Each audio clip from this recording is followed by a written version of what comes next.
guys, today is aanihin na natin yung nakita kong malaking zucchini. Ayan.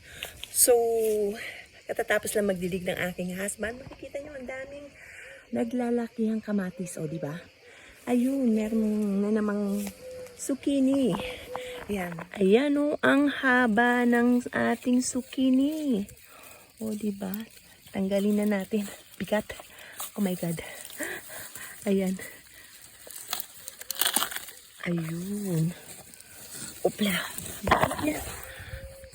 Ayan o. So, ayan na o. Ang laki, diba? Ang haba. Yan ang ating zucchini from the garden. Ayan, meron pang mga iba pero palalakihin ko pa.